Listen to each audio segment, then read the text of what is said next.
ನಮಸ್ತೆ. ನಾನು ಮಧುರಾ ಶೆಣೈ ಅಂತ. ಮೂಲತಃ ಮಂಗಳೂರವಳೆ. ನನ್ನ ಮ್ಯೂಸಿಕ್ ಜರ್ನಿ ಅಂತ ಹೇಳೋದಾದರೆ, ಸಣ್ಣಕ್ಕಿರ್ತಾ ಇರುವಾಗ ಅಮ್ಮನ ಜೊತೆ ಭಜನೆಗೆ ಕೂತಿರೋ ನೆನಪು, ಆ ತಾಳ ಹೊಡಿತಿದ್ದಿದ್ದು ನೆನಪು. ಅದರ ನಂತರ ಕೆಲವು ಕಾಂಪಿಟೇಷನ್ಸ್ ಆಗಿರ್ಬೋದು, ಸ್ಕೂಲ್ ಲೆವೆಲಲ್ಲಿ, ಆಮೇಲೆ ಕಾಲೇಜ್ ಲೆವೆಲಲ್ಲಿ, ಅದಕ್ಕೆಲ್ಲ ಪಾರ್ಟಿಸಿಪೇಟ್ ಮಾಡಿರೋ ನೆನಪು. ಸಣ್ಣಕ್ಕಿರ್ತಾ ಎಲ್ಲ ಕಡೆ ಅಮ್ಮ ಕರ್ಕೊಂಡು ಹೋಗ್ತಿದ್ಲು. ಆಮೇಲೆ ಒಂದು 5th ಸ್ಟ್ಯಾಂಡರ್ಡ್ ನಂತರ ನಾನು ಎಲ್ಲ ಕಡೆ ಹೆಸರು ಕೊಡೋಕ್ಕೆ ಶುರು ಮಾಡಿದೆ. ಆ ಕಾನ್ಫಿಡೆನ್ಸ್ ನನಗೆ ಬರೋಕ್ಕೆ ಕಾರಣನೇ ನನ್ನ ಅಮ್ಮ. ಅಲ್ಲಿಂದ ಶುರುವಾದ ಜರ್ನಿ ಸ್ಕೂಲ್ ಕಾಲೇಜ್ ಲೆವೆಲಿಂದ ಮತ್ತು ಬೇರೆ ಥರದ ಕಾಂಪಿಟೇಷನಿಂದ ಕಾಂಟೆಸ್ಟ್ಗಳನ್ನು ಮಾಡೋ ಥರ ಆಗಿ, ಹಾಗೆ ಅದು ಹೊರತುಪಡಿಸಿ ಕೆಲವೆಲ್ಲ ಒನ್ ಡೇ ಕಾಂಟೆಸ್ಟ್ಗಳಿರುತ್ತಲ್ವ, ಅದನ್ನು ಕೆಲವೆಲ್ಲ ವಿನ್ ಆಗಿದ್ದೀನಿ. ಮತ್ತು ಕೆಲವೆಲ್ಲ ಪಾರ್ಟಿಸಿಪೇಟ್ ಮಾಡಿರೋ ಆ ರಿಚ್ ಎಕ್ಸ್ಪೀರಿಯನ್ಸ್ ಇದೆ ವಿನ್ ಆಗದಿದ್ರು. ಹಾಗೆ ಮಾಡ್ತಾ ಮಾಡ್ತಾ ಈಗ ಡೈಜಿ ವರ್ಲ್ಡ್ ಸ್ವರಸಾಗರಕ್ಕೆ ಬಂದು ತಲುಪಿದ್ದೀನಿ. ಈ ಡೈಜಿ ವರ್ಲ್ಡ್ ಸ್ವರಸಾಗರ ಉಡುಪಿಯವರು ಕಂಡಕ್ಟ್ ಮಾಡ್ತಿರೋ ಈ ಸೀಸನ್ 1 ಕಾಂಟೆಸ್ಟ್ ಬೇಸಿಕ್ಲಿ ನನಗೆ ಗೊತ್ತಾಗಿದ್ದು ನನ್ನ ಕಸಿನ್, ಅಂದರೆ ಅವಳಿಗೆಲ್ಲ ಕ್ರೆಡಿಟ್ಸ್ ಕೊಡೋಕ್ಕೆ ಇಷ್ಟಪಡ್ತೀನಿ. ನನಗೆ ವೈ ಕಾಂಟ್ ಯು ಟ್ರೈ ಅಂತ ಹೇಳಿದ್ಲು. ಸೊ ಅದರಿಂದಾಗಿ ನಾನು ಆಡಿಷನ್ ಕೊಡೋಕ್ಕೆ ಒಂಚೂರು ಯೋಚನೆ ಮಾಡದೆ ಬಂದೆ. So all credits goes to ಅಕ್ಷತಕ್ಕ. ಆಡಿಷನ್ ರೌಂಡ್ ಶುರುವಾಗಿದ್ದ ದಿನ ಅದೊಂದು ಸಂಡೇ ಆಗಿತ್ತು. ಸೊ ಹಾಗಾಗಿ ಒಂದು ಸ್ಕೂಲಲ್ಲಿದೆ ಅದೊಂದು ಆಡಿಷನ್ ಅಂತ ಗೊತ್ತಾಯಿತು. ಹಾಗಾಗಿ ಆದಷ್ಟು ಬೇಗ ಹೋಗೋಣ ಅಂತ ನಾವು ಪಬ್ಲಿಕ್ ಟ್ರಾನ್ಸ್ಪೋರ್ಟ್ ತೊಗೊಳೋದ್ರಿಂದ ಅದು ಮಳೆ ಅಂದರೆ ಮಾನ್ಸೂನ್ ಶುರುವಾಗಿತ್ತು. ಹಾಗಾಗಿ ನಾವು ಆದಷ್ಟು ಬೇಗ ಹೊರಟು ಬಂದಿದ್ವಿ. So that was like excited day ಹೇಳಬೇಕಂದ್ರೆ. ಸೊ ಇದೆಲ್ಲ ರೌಂಡ್ ಆಗಿ ಈಗ ಸೆಮಿಫೈನಲ್ಸಿಗೆ ಬಂದು ತಲುಪಿದ್ದೀವಿ. ನನ್ನ ಜೊತೆ ಈಗ 12 ಕಂಟೆಸ್ಟೆಂಟ್ಸ್ ಇದ್ದಾರೆ. ಅವರಿಗೆಲ್ಲರಿಗೂ ನಾನು ತುಂಬ ಹೃದಯದ ವಿಶಸ್ ಅಂತ ತಿಳಿಸ್ತೀನಿ. All the very best. You are all very great competitor. ನಂಗೆ ನಿಜವಾಗ್ಲೂ ನಿಮ್ಮ ಜೊತೆ ಪಾರ್ಟಿಸಿಪೇಟ್ ಮಾಡೋಕ್ಕೆ ತುಂಬ ಖುಷಿಯಾಗಿದೆ every episode. Thank you so much for that. First of all ಇದು ರಿಯಾಲಿಟಿ ಶೋ ಆಗಿರೋದ್ರಿಂದ ಆಡಿಷನ್ ರೌಂಡಿಂದನೇ ಕಲಿಯೋಕ್ಕೆ ತುಂಬ ಸಿಕ್ತು. ಅಂದರೆ ನನ್ನ ಪ್ರಕಾರ ಒಂದು ಕಾಂಟೆಸ್ಟಿಗೆ ಬಂದಾಗ ನಾವು ತಲೆಯಲ್ಲಿ ಇಟ್ಕೋಬೇಕಾಗಿರೋ ವಿಷಯಗಳು ಕೆಲವು ಗೊತ್ತಿರುತ್ತೆ, ಬಟ್ ಕೆಲವು ನಾವು ರೌಂಡ್ಸಿಂದ ಕಲಿತೀವಿ ಮತ್ತು ಮಿಸ್ಟೇಕ್ಸಿಂದ ಕಲಿತೀವಿ. ಸೊ ನನಗೆ ಇಲ್ಲಿ ಖುಷಿಯಾಗಿದ್ದೇನೆಂದರೆ, ನನಗೆ ಅರ್ಥ ಆಗಿದ್ದಂದು ಏನಂದರೆ, ಆಡಿಷನಿಂದಾನೆ ಒಂದು ಆಡಿಷನ್ ನಮಗೆ ಬೇರೆಯವ್ರದ್ದು ನೋಡೋಕ್ಕೆ ಸಿಕ್ಕಿಲ್ಲ, ಕೇಳೋಕ್ಕೆ ಸಿಕ್ಕಿರಬಹುದು ಕಾಯ್ತಾ ಇರೋದ್ರಿಂದ ಅಲ್ಲಿ ಹೊರಗಡೆ. ಅದು ಹೊರತುಪಡಿಸಿ ಟೆಲಿಕಾಸ್ಟ್ ಆದಾಗ ಕೆಲವು ನನಗನ್ನಿಸ್ತು, ಅದನ್ನೆಲ್ಲ ಕೇಳಿದ ತಕ್ಷಣ ಒಂದು ಇಮ್ಯಾಜಿನೇಷನ್ ಬರುತ್ತೆ ಯಾರೆಲ್ಲ ಕಂಟೆಸ್ಟೆಂಟ್ಸ್ ಇದ್ದಾರೆ ಅಂತ. ಬಟ್ ಅದರಲ್ಲಿ ನನಗೆ ಅನ್ನಿಸ್ತು ಸೆಕೆಂಡ್ ರೌಂಡಿಗೆ ಹೋದಾಗ, ಅಂದರೆ ಆಡಿಷನಿಂದ ಫಸ್ಟ್ ರೌಂಡಿಗೆ ಹೋದಾಗ ಯಾವ ಕಂಟೆಸ್ಟೆಂಟ್ಸನ್ನು ಅಂಡರ್ ಎಸ್ಟಿಮೇಟ್ ಮಾಡಬಾರ್ದು. ಬಿಕಾಸ್ ಅದು ಆಡಿಷನ್ ರೌಂಡಲ್ಲಿ ಒನ್ ಆಫ್ ದ ರೌಂಡ್ಸ್ ಯಾವುದಾದ್ರೂ ಇದ್ದಾಗ ಅದು ಏನೇ ಆಗಿರಲಿ, ಅವ್ರಿಗೆ ನೆಕ್ಸ್ಟ್ ರೌಂಡಿಗೆ ಬಂದಿದ್ದಾರೆ ಅಂದರೆ ಯಾವುದೋ ಒಂದು ವಿಷಯದಿಂದ ಬಂದಿರ್ತಾರೆ. So one thing shouldn't conclude ಆ ಒಂದು ಇಂಪ್ರೆಷನ್ ಏನು ಸಿಕ್ಕಿದೆ ನಮಗೆ ಫಸ್ಟ್ ಆಡಿಷನಿಂದ ಅದು. ಮತ್ತು ಅದರಿಂದನೇ ಜಡ್ಜ್ಮೆಂಟ್ ತೊಗೋಬಾರ್ದು ಅಂಡರ್ ಎಸ್ಟಿಮೇಟ್ ಮಾಡ್ತಾ ಅದೊಂದು ಪರ್ಫಾರ್ಮೆನ್ಸಿಂದ. ಸೊ ನಾವು ಎವ್ರಿ ಡೇ ಆವಾಗ ನಮ್ಮದು ಬೆಸ್ಟ್ ಕೊಡೋಕ್ಕಾಗತ್ತೆ. ಪ್ಲಸ್ ನಮ್ದು ಎಷ್ಟು ಕೊಟ್ಟರು ಇನ್ನೂ ಅವರು ಕೂಡ ನಮ್ಮಷ್ಟೇ ಇವಾಲ್ವ್ ಆಗ್ತಾ ಇರ್ತಾರೆ ಅವ್ರ ಜರ್ನಿಲಿ ಅಂತ ತಲೆಯಲ್ಲಿ ಇಟ್ಕೋಬೇಕು. ಯಾಕಂದರೆ ಅವ್ರದ್ದು ಲಿಮಿಟೇಷನ್ ಅಷ್ಟೇ ಅಂತ ಇಟ್ಕೋಬಾರ್ದು ನಾವು. ಸೊ ಅದನ್ನು ಕಲಿತೆ ನಾನು. ಒಂದು ಕಂಟೆಸ್ಟೆಂಟ್ಸ್ಗಳನ್ನು ಅಂಡರ್ ಎಸ್ಟಿಮೇಟ್ ಆ್ಯಂಡ್ ಜಡ್ಜ್ ಮಾಡೋ ಹಾಗಿಲ್ಲ. ಮತ್ತು ಪ್ರತಿ ಗ್ರೌಂಡಲ್ಲೂ ನಾವು ಫಸ್ಟ್ ಡೇ ಥರನೇ ಪ್ರಿಪ್ರೇಷನ್ ಮಾಡಬೇಕು. So every day is new, ಮತ್ತು ಎವ್ರಿ ಡೇ ಆ ಕಂಟೆಸ್ಟೆಂಟ್ಸ್ ಪ್ರಿಪ್ರೇಷನ್ ಕೂಡ ನ್ಯೂ. ಸೊ ಅದು. ಮತ್ತು ಥರ್ಡ್ಲಿ ನಂದು ಕ್ಯಾಲಿಬರ್ ನಂದು ಪ್ರೀವಿಯಸ್ ಪರ್ಫಾರ್ಮೆನ್ಸ್ಗಿಂತ ಬೆಟರ್ ಆಗಬೇಕು. ಎಷ್ಟೇ ಕಾನ್ಫಿಡೆನ್ಸ್ ಇದ್ದರೂ ಕೂಡ ಆ ದಿನಕ್ಕೆ ಒಂದೊಂದ್ಸಲ ಸಾಕಾಗಲ್ಲ. Because when it comes to live performance it is always different.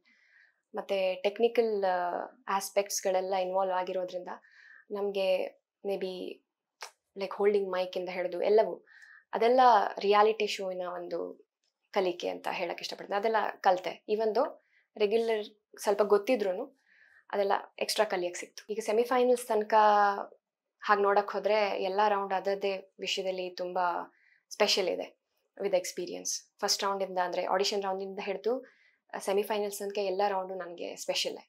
ಯಾವುದು ಒಂದು ಅಂತ ಹೇಳೋಕ್ಕಾಗಲ್ಲ. Every day was really special. ಆಡಿಷನಿಗೆ ಬಂದಾಗ ನಾವು ಕಾಯ್ತಾ ಇದ್ವಿ. ಆವಾಗ ನನಗೆ ಫಸ್ಟ್ ಪರಿಚಯ ಆಗಿದ್ದು ಭೂಮಿಕಾ. ನನ್ನದೇ ರೌಂಡಲ್ಲಿ ಇದ್ದರು ಅವರು ಆಡಿಷನ್ ಕೊಡುವಾಗ. ಅಂದರೆ 5 ಮೆಂಬರ್ಸನ್ನು ಮಾತ್ರ ಒಳಗೆ ಕಳಿಸ್ತಿದ್ರಲ್ವ, ಹಾಗೆ. ಅದು ಬಿಟ್ಟು ನಂಗೆ ಗೊತ್ತಾಗಿದ್ದು, ಈಗ ನಮ್ಗೆ ಅವ್ರ ಹೆಸರು ಗೊತ್ತಿದೆ, ಆದಿತ್ಯ ಅಂತ. ಮೊದಲು ಅವ್ರ ಹೆಸರು ಗೊತ್ತಿರಲಿಲ್ಲ. ಅಂದರೆ ಈಗ ಏನಾದರೂ ಒಂದು ಆದಮೇಲೆ ನಾವು ಮನೆಗೆ ಹೋಗಿ ಮಾತಾಡ್ತೀವಲ್ಲ, ಸೊ ನನ್ನ ತಮ್ಮನ ಹತ್ರ ನಾನು ಡಿಸ್ಕಸ್ ಮಾಡುವಾಗ ಈ ವ್ಯಕ್ತಿ ಹೀಗೀಗೆ ಅಂತ ಹೇಳುವಾಗ ಹೀಗೀಗ ಹಾಡ್ತಿದ್ರು ಹೀಗೆ, ಅಥವಾ ಈ ವ್ಯಕ್ತಿ ಹೀಗೆ ಹಾಡಿದ್ರು ಅಂತೆಲ್ಲ. ಆಗ ಅವ್ರ ಹೆಸರು ಗೊತ್ತಿಲ್ಲದಿದ್ರೆ ಒಂದು ಬಾಡಿ ಲ್ಯಾಂಗ್ವೇಜ್ ಅಥವಾ ಅವ್ರು ಹೇಳಿರೋ ಹಾಡು ಹೇಳಬೇಕಾಗತ್ತೆ. ಅವ್ರು ಹೇಳಿರೋ ಹಾಡೆಲ್ಲ ನೆನಪಿರಲಿಲ್ಲ. ಸೊ ಚೆನ್ನಾಗಿ ಹಾಡಿದ್ದ ಮಾರೆ ಅಂತ ಎಲ್ಲ ಹೇಳ್ತಿದ್ದೆ. ಆವಾಗ ವಾಯ್ಸ್ ಥ್ರೋ ಚೆನ್ನಾಗಿದೆ. ಸೊ ಅವರನ್ನ ನಾವು ರೆಫರ್ ಮಾಡಲಿಕ್ಕೆ ಹ್ಯಾಗ್ರಿಡ್ ಅಂತ ಕರೆದ್ವಿ. ಅಂದರೆ ಹ್ಯಾರಿ ಪಾಟರಲ್ಲಿ ಒಂದು ರೋಲ್ ಬರುತ್ತೆ, ಸ್ವಲ್ಪ ಅಂದರೆ ದೊಡ್ಡ ಮನುಷ್ಯರು ಅವರು, ದೊಡ್ಡ ಜೀವ. ಸೊ ಅದು ಸಣ್ಣಕ್ಕಿರ್ತಾಯಿಂದ ಒಂದು cute memory with related to Harry Potter. So ಈಗಲೂ ಹ್ಯಾರಿ ಪಾಟರ್ ತುಂಬ ಕ್ಲೋಸ್ ಟು ಹಾರ್ಟ್ ನನಗೆ ಮತ್ತು ನನ್ನ ತಮ್ಮಂಗೆ, ಅಂದರೆ when it comes to fantasy series ಎಲ್ಲ. ಸೊ ಆ ದಿವಸದಿಂದ ಆ ವ್ಯಕ್ತಿ ಹೆಸರು ಹ್ಯಾಗ್ರಿಡ್ ಆಗಿತ್ತು. Until I came to know his name is Aditya Hegde and change his name later in the number. ಅದೊಂದೇ ಮೆಮರೀಸ್. ಅದು ಬಿಟ್ಟು ಸೀರಿಯಸ್ ಅನ್ನೋಕ್ಕಿಂತ ಜಾಸ್ತಿ ಒಂದು ಬೇಜಾರಾಗಿರೋ ವಿಷಯ ಏನಂದರೆ, ನನಗೆ ವೆರಿ ಪೊಟೆನ್ಷಿಯಲ್ ಕಂಟೆಸ್ಟೆಂಟ್ ಅಂತ ಅನಿಸಿರೋದು one of them was Swastik, mister Swastik ಅವರು RJ ಅಂತ ಅಂದರೆ ವಾಯ್ಸ್ ಓವರ್ ಆರ್ಟಿಸ್ಟ್ ಅಂತ ಏನೋ ಹೇಳಿ ಆಡಿಷನ್ ಕೊಡುವಾಗ ನಾನು ಕೇಳಿದ್ದೆ. ಅವರು ಮಧ್ಯ ಸುಗಮ ಸಂಗೀತ ರೌಂಡಲ್ಲಿ ಏನೋ ಹೋಗ್ತಾರೆ. ಸೊ ನಾನು ಅವರೊಂದು ಟಕ್ಕರ್ ಕೊಡೋ, ಅಂದರೆ ಎಲ್ಲರೂ ಅದೇ ಎಲಿಜಿಬಿಲಿಟಿ ಇದೆ, ಬಟ್ ಅವ್ರು ಹೋದಾಗ ಸ್ವಲ್ಪ ಬೇಜಾರಾಯಿತು. ಆ ದಿವಸ ಅನ್ಫಾರ್ಚುನೇಟ್ ಆಗಿ ಲಿರಿಕ್ಸ್ ಮಿಸ್ ಆಗೋ ವಿಷಯ ಬರುತ್ತೆ ಅಲ್ಲಿ. ಸೊ ಹಾಗಾಗಿ ಅವ್ರು ಹೋದರು ಅಲ್ಲಿ. ಅದೊಂದು ಸ್ವಲ್ಪ ಬೇಜಾರಾಯಿತು ನನಗೂ, ಅಂದರೆ ಪರ್ಸನಲಿ ನಮ್ಮದೇ ತಪ್ಪಾದಾಗ ಫೀಲ್ ಆಯ್ತು ಅದು. ಜಡ್ಜಸ್ ನಮಗೆ ಫಸ್ಟ್ ರೌಂಡಿಂದನೇ ಮಹಾಗುರುಗಳಂತ ಯಶವಂತ್ MG ಸರ್ ಅವರಿದ್ದಾರೆ. ಅದು ಹೊರತುಪಡಿಸಿ ಪ್ರತಿಯೊಂದೊಂದು ರೌಂಡಲ್ಲೂ ಆಯಾಯ ರೌಂಡಿಗೆ ತಕ್ಕನಾಗೆ ಜಡ್ಜಸ್ಗಳು ಚೇಂಜ್ ಆಗ್ತಿದ್ರು. ಸೊ ಹಾಗಾಗಿ ಅವ್ರ ಕಡೆ ಸಿಕ್ಕಿರೋ ಇನ್ಪುಟ್ಸ್ಗಳೆಲ್ಲ ತುಂಬ ಹೆಲ್ಪ್ ಮಾಡಿದೆ ನಮಗೆ. ಆ್ಯಪ್ಟ್ ಆಗಿದ್ರು ಆ ರೌಂಡಿಗೆ ಕರೆಕ್ಟಾಗಿ. ಮತ್ತು ನಮ್ಮ ಮಹಾಗುರುಗಳ ವಿಷಯದಲ್ಲಿ ಹೇಳೋದಾದರೆ, ಅವರು ನಮಗೆ ಬ್ಲೆಸ್ಸಿಂಗ್ ಇನ್ ಡಿಸ್ಗೈಸ್ ಅಂತ ಹೇಳ್ಬೋದು. ಈ ಕಾಂಟೆಸ್ಟ್ ಒಂದು ರೀಸನಿಂದನೇ ನನಗೆ ಅವ್ರ ಜೊತೆ ಒಂದು ಅಟ್ಲೀಸ್ಟ್ ಸ್ವಲ್ಪ ಟೈಮ್ ಸಿಕ್ತು. ಸೊ ದ್ಯಾಟ್ ಅವ್ರು ನನಗೆ ಟಿಪ್ಸ್ ಎಲ್ಲ ಕೊಟ್ಟು ಏನೋ ಒಂದು ನನ್ನಲ್ಲೊಂದು ಬದಲಾವಣೆ ಆಗೋಕ್ಕೆ ಹೆಲ್ಪ್ ಆಯಿತು. ಸೊ ನಂಗೆ ನಿಜವಾಗ್ಲೂ I am very grateful to Daijiworld. ತುಂಬ ಜಡ್ಜಸ್ಗಳಿರ್ತಾರೆ, ಆದರೆ ಗುರುಗಳ ಥರ ಅನಿಸೋದು ಕಮ್ಮಿ. ಸೊ ಅದರಲ್ಲಿ he is that. And expectation of the audience meet ಆಯಿತು ಇಲ್ವಾ ಅನ್ನೋ ವಿಷಯದಲ್ಲಿ ಪ್ರಯತ್ನ ಪ್ರತಿ ಸಲ ನಡೆಯುತ್ತೆ. ಒಂದೊಂದು ಸಲ ಒಂದೊಂದು ರೌಂಡಲ್ಲಿ ಆ ಎಕ್ಸಿಕ್ಯೂಷನ್ ಪ್ರಾಕ್ಟೀಸ್ ಲೆವೆಲಲ್ಲಿ ಆಗಿರೋದು ಅನಿಸಿರುತ್ತಲ್ಲ, ಇದು ಹೀಗಾಗಬೇಕು ಅಂತ. ಕೆಲವು ಕಡೆ ಎಲ್ಲೋ ಅದು ಮೀಟ್ ಆಗಿರಲ್ಲ, ಅದನ್ನು ನೆಕ್ಸ್ಟ್ ಎಲ್ಲೋ ಒಂದು ಕಡೆ ಬ್ಯಾಲೆನ್ಸ್ ಮಾಡೋದು, ಹಾಗೆಲ್ಲ ಮಾಡಿ ಮುಂದೆ ತಳ್ಳಿದ್ದೀವಿ ಇಲ್ಲಿ ತನಕ. ಅಂದರೆ ನಾನು ಓವರ್ ಆಲ್ ಎಲ್ಲ ಪಾರ್ಟಿಸಿಪೆಂಟ್ಸನ್ನ ರೆಪ್ರೆಸೆಂಟ್ ಮಾಡಿ ಹೇಳಿರೋದು. ಸೊ ಹಾಗಾಗಿ ನನಗೇನು ಅನ್ಸುತ್ತೆ ಅಂದರೆ, ದ ಬೆಸ್ಟ್ ಪರ್ಫಾರ್ಮೆನ್ಸ್ ಅಂತ ನಂದು ಯೆಟ್ ಟು ಕಮ್. ಅವಕಾಶ ಸಿಕ್ಕಿದ್ರೆ, ನಾನು ತುಂಬ greedy when it comes to music. ಆ ಥರ ಅವಕಾಶ ಸಿಕ್ಕಿದ್ರೆ I am ready to sing with any potential growing talent, any one who is really having passion for music. Established ಅವ್ರ ಜೊತೆ ನನಗೆ ಚಾನ್ಸ್ ಸಿಗುತ್ತಾ ಅದು ಗೊತ್ತಿಲ್ಲ, ಸಿಕ್ಕರೆ I will be really grateful. ಹಾಗೆ ಆ ಥರ ಒಂದು ಏನಾದರೂ ಸಿಕ್ಕರೆ ನನಗೆ ಒಂದು ತಲೆಯಲ್ಲಿರೋದು AR ರೆಹಮಾನ್ ಸರ್ ಥರ. ಮತ್ತು ಸಿಂಗಿಂಗ್ ಅವಕಾಶ ಸಿಕ್ಕಿದ್ರೆ ವೈ ನಾಟ್, ನಮ್ಮ ಮಹಾಗುರುಗಳ ಜೊತೆಯಿಂದಲೇ ಶುರು ಮಾಡ್ಬೋದು, ಅಥವಾ ನಮ್ಮ ಉಳಿದ ಕಂಟೆಸ್ಟೆಂಟ್ಸ್ಗಳ ಜೊತೆನೂ ಸಿಕ್ಕರೆ ಎಲ್ಲರ ಜೊತೆ ಹಾಡೋಕ್ಕೆ ಇಷ್ಟಪಡ್ತೀನಿ. ನನಗೆ ಈ ಪರ್ಟಿಕ್ಯುಲರ್ಲಿ ಸ್ವರಸಾಗರಿಗೆ ಸಂಬಂಧಪಟ್ಟಾಗ ಅಫ್ಕೋರ್ಸ್ ನಾ ಹೇಳಿದ ಥರ ಮಹಾಗುರುಗಳು ಪ್ರತಿ ರೌಂಡಲ್ಲೂ ಇರ್ತಾರೆ, ಮತ್ತು ಬೇರೆ ಜಡ್ಜಸ್ಗಳು ಚೇಂಜ್ ಆಗ್ತಿದ್ರು. ಹಾಗೆ ಅವ್ರದ್ದೊಂದು ಸಪೋರ್ಟ್, ಮತ್ತು ಅವ್ರಿಗೆ ಗೊತ್ತಿದೆ ಯಾರ್ಯಾರಿಗೆ ಕ್ಯಾಲಿಬರ್ ಏನೇನಿದೆ ಅಂತ. ಫ್ರಮ್ ದ ಆಡಿಷನ್ ರೌಂಡ್ ಅವ್ರು ಅದನ್ನು ನೋಟಿಫೈ ಮಾಡಿ, ನಮಗೂ ಕೆಲವು ಗೊತ್ತಿಲ್ಲದೆ ಇರೋದು ಅವ್ರಿಗೆ ನಮ್ಮ ಬಗ್ಗೆ ಗೊತ್ತಿದೆ ಅಂತ ಅನಿಸ್ತಿತ್ತು ನನಗೆ. ಸೊ ಹಾಗಾಗಿ ಅದನ್ನೆಲ್ಲ ಅವರು ಹೇಳಿದಾಗ, ಎಸ್ಪೆಷಲಿ ನಂಗೆ ಒನ್ ಆಫ್ ದಿ ಇನ್ಸಿಡೆಂಟ್ಸ್, ಯುಗಳ ಗೀತೆ ರೌಂಡಲ್ಲಿ ನನಗೆ ಕೇಳ್ತಾರೆ, ಅಂದರೆ can you evaluate yourself ಅಂತ ಆ್ಯಂಕರ್ ಕೇಳ್ತಾರೆ. ಆವಾಗ ನಾನು ನನಗೆ ಒಂದು ಮಾರ್ಕ್ಸ್ ಕೊಡ್ತೀನಿ, ಅಂದರೆ 10ಅಲ್ಲಿ. ಆದರೆ ಜಡ್ಜ್ ಹೇಳ್ತಾರೆ, ನಾನು ನಿಮಗೆ ಒಂದು ಹಾಫ್ ಮಾರ್ಕ್ ಜಾಸ್ತಿನೇ ಕೊಡ್ತಿದ್ದೆ, ನೀವು ನಿಮ್ಮನ್ನು ಇವ್ಯಾಲ್ಯೂಯೇಟ್ ಮಾಡೋಕ್ಕಿಂತ ಜಾಸ್ತಿ. ಅದು ಕೇಳಿದ ತಕ್ಷಣ ನಂಗೆ ತುಂಬ ಖುಷಿ ಆಯಿತು. ಅಂದರೆ ಆ ಲೆವೆಲಲ್ಲಿ, ಅಂದರೆ ಅಷ್ಟರ ಮಟ್ಟಿಗೆ ಇದ್ದೀನಾ ಅಂತ ಅದೇ ಖುಷಿ ಆಯಿತು. ಸೊ ಮತ್ತು ಇನ್ನೊಂದು ಅನಿಸಿದ್ದು, ತುಂಬ ಆನೆಸ್ಟ್ ಆ್ಯಂಡ್ ಅದನ್ನು ಒಳ್ಳೆ ರೀತಿಲಿ ಪುಟ್ ಅಪ್ ಮಾಡ್ತಾರೆ. ಅಂದರೆ ರಿಯಾಲಿಟಿ ಶೋ ಅಂತ ಅಲ್ಲ, ಬಟ್ ಅದರ್ವೈಸ್ ಆಲ್ಸೋ ಹೇಗೆ ಅದು ಅರ್ಥಪಡಿಸ್ಬೇಕು, ಯಾರಿಗೆ ಹೇಗೆ ಅರ್ಥಪಡಿಸ್ಬೇಕು ಆ ಥರ ಆರ್ಗನೈಸೇಷನ್ ಅಂತ ಬಂದಾಗ ನಂಗೆ ತುಂಬ ಇಷ್ಟ ಆಯಿತು ಈ ಡೈಜಿ ವರ್ಲ್ಡ್ ಅವ್ರು ನಡೆಸಿರೋ ಈ ಕಾಂಟೆಸ್ಟ್ ಸ್ವರಸಾಗರ ಸೀಸನ್ 1. ನಾನು ಇದನ್ನು ಸೆಮಿಫೈನಲಿಗೆ ಸೆಲೆಕ್ಟ್ ಆಗಿದ್ದೀನಿ ಅಂತ ಹೇಳ್ತಿಲ್ಲ, ಒಂದು ಆಡಿಯನ್ ಆಗಿ ಮನಸ್ಪೂರ್ವಕವಾಗಿ ಹೇಳ್ತೀವಿ.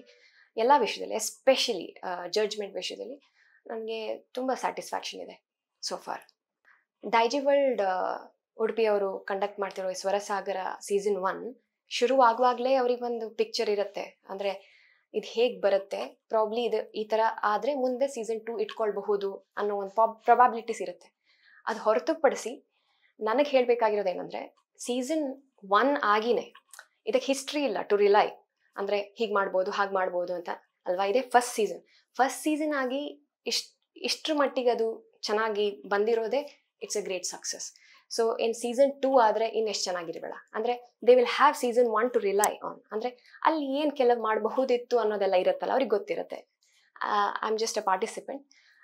ಅವರು ಟೆಕ್ನಿಷಿಯನ್ ಆಗಿ ಬೇರೆಯವರೆಲ್ಲ ಕೂತು ಅವ್ರಿಗೆ ತುಂಬ ಇನ್ಪುಟ್ ಸಿಕ್ಕಿರುತ್ತೆ. ಅದರಿಂದ ಸೀಸನ್ 2 ಇನ್ನೂ ಚೆನ್ನಾಗಾಗ್ಬೋದು. ನನಗೆ ಖುಷಿಯಾಗಿರೋದು ಇದು ಓಪನ್ ಟು ಆಲ್ ಇಟ್ಟಿದ್ರಿಂದ, ಅಂದರೆ ಕೋಸ್ಟಲ್ ಬೆಲ್ಟಿಗೆ ಮಾತ್ರ ಸೀಮಿತ ಮಾಡದೆ ಹೊರಗಿನವರಿಗೂ ಬರೋ ಅವಕಾಶ ಕೊಟ್ಟಿದ್ದು, ದಟ್ ವಾಸ್ ರಿಯಲಿ ಗ್ರೇಟ್. ಮತ್ತು ಎಲ್ಲ ಥೀಮ್ ಬೇಸ್ಡ್ ರೌಂಡ್ಸನ್ನು ಇಟ್ಟಿರೋದು, ಆ್ಯಂಡ್ ಅದೇ ಥರ ಅಪ್ಗ್ರೇಡ್ ಆಗ್ತಾ ಇರಲಿ ನೆಕ್ಸ್ಟ್ ಸೀಸನ್ ಅನ್ನೋ ಒಂದು ಆಶಯ. ಒಂದು ವರ್ಡಲ್ಲಿ ಡೈಜಿ ವರ್ಲ್ಡ್ ಸ್ಟಾಫ್ ಬಗ್ಗೆ ಹೇಳೋದಾದರೆ ಸೆನ್ಸಿಬಲ್. ಯಾಕೆ ಅಂದರೆ ಎನ್ಕ್ವೈರಿ ನಂಬರ್ ಅಂತ ಒಂದು ಕೊಟ್ಟಿದ್ರು. ಅದಲ್ದಿದ್ರೆ ಈವನ್ ಯಾವುದೇ ಟೈಮಲ್ಲಿ ಬಿಗಿನಿಂಗಲ್ಲಿ ಆಡಿಷನಲ್ಲೂ ನಮ್ಗೆ ಅವ್ರು ಯಾರು ಏನು ಯಾರ ಹತ್ರ ಮಾತಾಡ್ತಿದ್ದೀವಿ ಅನ್ನೋದು ಗೊತ್ತಿಲ್ಲ, ಆದರೂ ಏನು ಕೇಳಿದ್ರು ಅದಕ್ಕೊಂದು ರೆಸ್ಪಾನ್ಸ್ ಕರೆಕ್ಟ್ ಇರುತ್ತೆ. ಗೊತ್ತಿಲ್ಲದಿದ್ರೆ ಕೇಳಿ ಹೇಳ್ತೀವಿ ಅನ್ನೋದಿರುತ್ತೆ, ಅಥವಾ ಮತ್ತೆ ವಾಪಸ್ ದಿಲ್ ಅಟೆಂಡ್. ಅದು ತುಂಬ ಇಷ್ಟ ಆಗಿರೋ ಕ್ವಾಲಿಟಿ. ಸೊ ಅದಕ್ಕೆ sensible is the word. Daiji world 24x7 channel ಬಗ್ಗೆ ಹೇಳೋದಂತಾದರೆ ಪ್ರೋಗ್ರೆಸಿವ್. ಯಾಕೆ ಅಂದರೆ ಈಗ ಯೂತ್ ರಿಲೇಟೆಡ್ ಆಗಿ ತುಂಬ ವಿಷಯಗಳನ್ನು ಆಯೋಜಿಸ್ತಿದ್ದಾರೆ. ಟ್ಯಾಲೆಂಟ್ ಹಂಟಿಂಗ್ ಆಗಿರ್ಬೋದು, ಪ್ಲ್ಯಾಟ್ಫಾರ್ಮ್ಸ್ ಕ್ರಿಯೇಷನ್ ಆಗಿರ್ಬೋದು, ಮತ್ತು ರಿಸ್ಕ್ ತಗೊಳ್ಳೋಕ್ಕೆ, ಅಂದರೆ ವಿತ್ ಟ್ಯಾಲೆಂಟ್ ರಿಸ್ಕ್ ತಗೊಳ್ಳೋಕ್ಕೆ ನಾವಿದ್ದೀವಿ ಅಂತ ಅವರಿದೆ. So I will say progressive. Anchor Alvin sir ಬಗ್ಗೆ ಒಂದು ವರ್ಡಲ್ಲಿ ಹೇಳೋದಾದರೆ ಸಪೋರ್ಟಿವ್. ಯಾಕಂದರೆ ಒಂದೊಂದು ಸಲ ಈಗ ಅವ್ರದ್ದು ಆ್ಯಂಕರಿಂಗ್ ಆದರೂ ಕೂಡ ಅವರೊಂದು ಬ್ರಿಡ್ಜ್ ಆಗಿರ್ತಾರೆ between judges, audience and contestants ಅಲ್ವಾ. ಸೊ ಆವಾಗ ಒಂದೊಂದು ಸಲ ಕೆಲವು ಏನು ಕಮೆಂಟ್ಸ್ ಆಗಲಿ ಅಥವಾ ಅವ್ರದ್ದು ಪರ್ಫಾರ್ಮೆನ್ಸ್ ನಂತರ ಕಮೆಂಟ್ಸ್ ಕೇಳೋ ಮನಸ್ಥಿತಿ ಒಂದೊಂದ್ಸಲ ಪಾರ್ಟಿಸಿಪೆಂಟ್ಸ್ಗೂ ಇರೋಲ್ಲ, ಬಿಕಾಸ್ ಅವ್ರಿಗೆ ಗೊತ್ತಿರುತ್ತೆ ಅವ್ರ ಪರ್ಫಾರ್ಮೆನ್ಸ್ ಹೇಗಾಗಿರುತ್ತೆ ಅಂತ. ಆ ಬೇಸಿಸಲ್ಲಿ ಇವ್ರು ಕೊಡೋ ಸಾಂತ್ವನ ಆಗಿರ್ಬೋದು, ಅದನ್ನು ಬೇರೆ ರೀತಿಯೇನೋ ಮೆಟಫರಿಕಲಿ ಅವ್ರಿಗೆ ಸಮಾಧಾನ ಮಾಡಿ ಕಳಿಸೋದಾಗಲಿ, ನಮ್ಗೆ ಗೊತ್ತಿದೆ ನಿಮ್ಮದು ಕ್ಯಾಲಿಬರ್ ಏನಿದೆ ಅದೆಲ್ಲ ಹೇಳೋದಾಗಲಿ, ಅದಕ್ಕೆ ಸಪೋರ್ಟಿವ್. ಸೊ ಜಡ್ಜಸ್ ಬಗ್ಗೆ ಒಂದು ವರ್ಡ್ ಬದಲಿಗೆ ನಾನು ಒಂದು ಸೆಂಟೆನ್ಸ್ ಯೂಸ್ ಮಾಡ್ತೀನಿ, ಬ್ಲೆಸ್ಸಿಂಗ್ ಇನ್ ಡಿಸ್ಗೈಸ್ ಅಂತ ಹೇಳ್ಬೋದು. ಅಂದರೆ ಎದುರುಗಡೆಗೆ ಅದು ಆಶೀರ್ವಾದ ಅಂತ ಕರೆಕ್ಟಾಗಿ ಕಾಣಿಸ್ತಿದ್ರು, ಎಲ್ಲ ರೀತಿಲೂ ಅದು ಆಶೀರ್ವಾದನೇ. ಯಾಕಂದರೆ ಅವ್ರು ಹೇಳೋ ಅವ್ರ ಪ್ರೆಸೆನ್ಸ್ ಇಟ್ ಸೆಲ್ಫ್. ಯಾಕೆಂದರೆ ಅವರಿಗೆ ಹಿಂದೂಸ್ತಾನಿ ಸಂಗೀತ ಆಗಿರ್ಬೋದು, ಕರ್ನಾಟಿಕ್ ಸಂಗೀತ ಆಗಿರ್ಬೋದು, ಬೇರೆ ಮ್ಯೂಸಿಕಲ್ ಇನ್ಸ್ಟ್ರೂಮೆಂಟ್ ಬಗ್ಗೆ ಜ್ಞಾನ ಇರ್ಬೋದು, ಅಥವಾ ಎಕ್ಸ್ಪೀರಿಯನ್ಸ್ ಇರ್ಬೋದು, ಮ್ಯೂಸಿಕಲ್ ರಂಗದಲ್ಲಿ ತುಂಬ ಜನರ ಜೊತೆ ಕೆಲಸ ಮಾಡಿ, ಅದು ಇಟ್ ಸೆಲ್ಫ್ ನಮಗೆ ಸಣ್ಣ, ಅಂದರೆ ಒಂದು ಫ್ರೇಮ್ ವರ್ಕಲ್ಲಿ ನಮ್ಗೆ ಸಿಗ್ತಿದೆ ಈಸಿಯಾಗಿ. ಸೊ ಹಾಗಾಗಿ blessing in disguise. Daijiworld Swarasagara season 1 ಅದ್ರ ಬಗ್ಗೆ ಒಂದು ವರ್ಡಲ್ಲಿ ಹೇಳೋದಾದರೆ unforgettable memory in my life. ಒಂದು ರಿಯಾಲಿಟಿ ಶೋಯಿನ ಅನುಭವ ಅದು ಕೊಟ್ಟಿರೋದು, ಮತ್ತು ನನ್ನ ಮ್ಯೂಸಿಕ್ ಜರ್ನಿಗೆ ತುಂಬ ಹೆಲ್ಪ್ ಆಗಿದೆ ಇದರಿಂದ.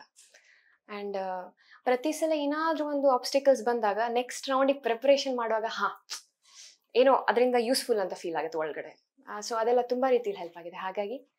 ಹಾಗಾಗಿ ಅನ್ಫಾರ್ಗೆಟೇಬಲ್ ಮೆಮರಿ ಆಫ್ ಮೈ ಲೈಫ್.